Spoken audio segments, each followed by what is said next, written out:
So, hello guys, and welcome back to my channel Translation School, where you guys are going to learn English with me. তোমরা thumbnail দেখে বুঝেই গেছো যে আজকে আমরা একটা নতুন সিরিজ শুরু করতে চলেছি, যেটা হচ্ছে বিগত বছরে এসছে এরকম ট্রান্সলেশনের সেট কিন্তু আমরা করব। আজকে সেট নাম্বার 1 হতে চলেছে। তো দেখে নাও, সেট নাম্বার 1-এ যে 10টা বাক্য রয়েছে, আমরা এখানেও কিন্তু প্রত্যেকটা ভিডিওতে বা প্রত্যেকটা সেটে 10টা করে সেন্টেন্স ট্রান্সলেট করব।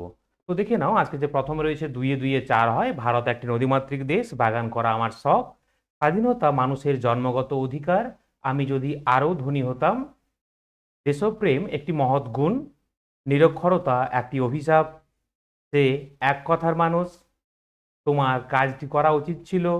নাম্বার 10-এ রয়েছে 1947 সালে ভারত স্বাধীন হয়। তো সেন্টেন্স নাম্বার 1 যেটা রয়েছে দেখে নাও, দুইয়ে দুইয়ে চার হয়।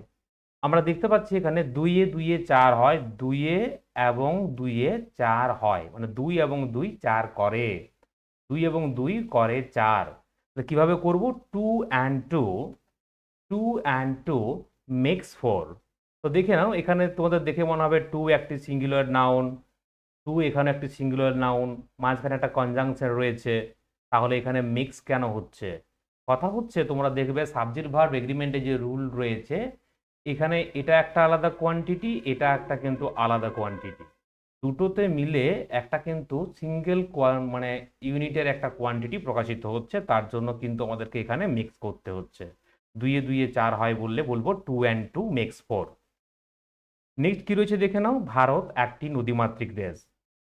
তাহলে ভারত হয় একটি নদীমাতৃক দেশ। India is a land of reverse.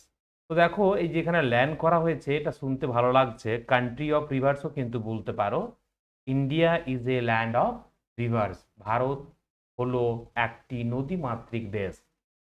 Next কি রয়েছে দেখে নাও, পরবর্তী সেন্টেন্স, বাগান করা আমার শখ। তো দেখো, বাগানের ইংরেজি হচ্ছে গার্ডেন, বাগান করা বললে আমরা কি বলবো?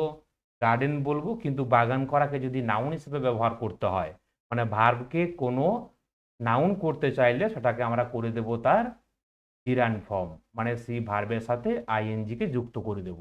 বাগান করা হয় আমার শখ, gardening is my hobby. Next কি রয়েছে দেখে নাও, স্বাধীনতা মানুষের জন্মগত অধিকার।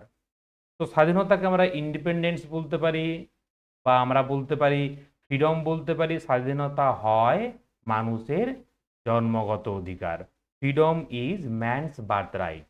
বাক্যটাকে এভাবেও করতে পারো যে freedom is the birth right of man, both আর কারেক্ট।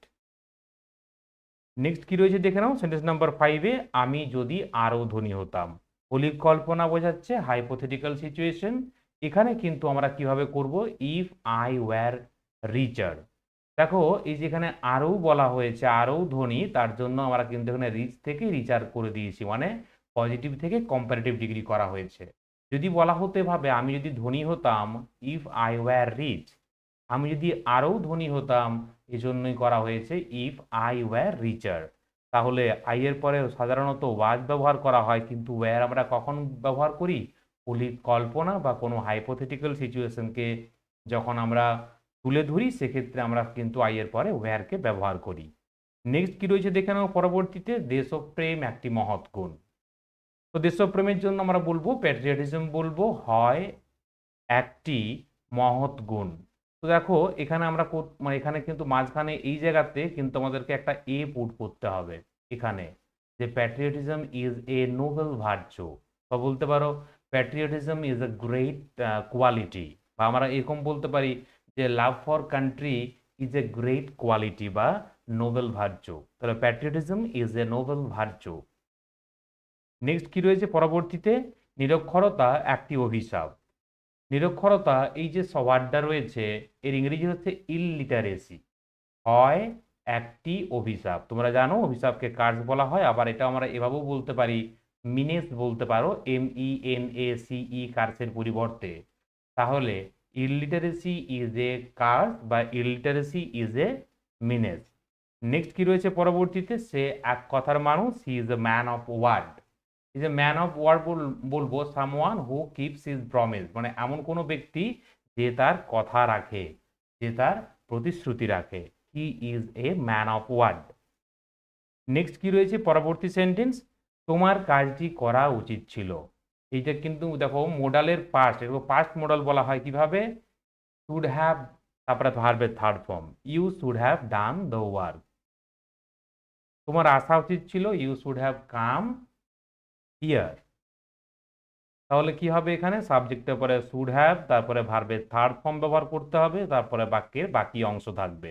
তোমার কাজটি করা উচিত ছিল বললে আমরা বলবো you should have done the work. Next কি রয়েছে? নেক্সট রয়েছে 1947 সালে ভারত স্বাধীন হয়।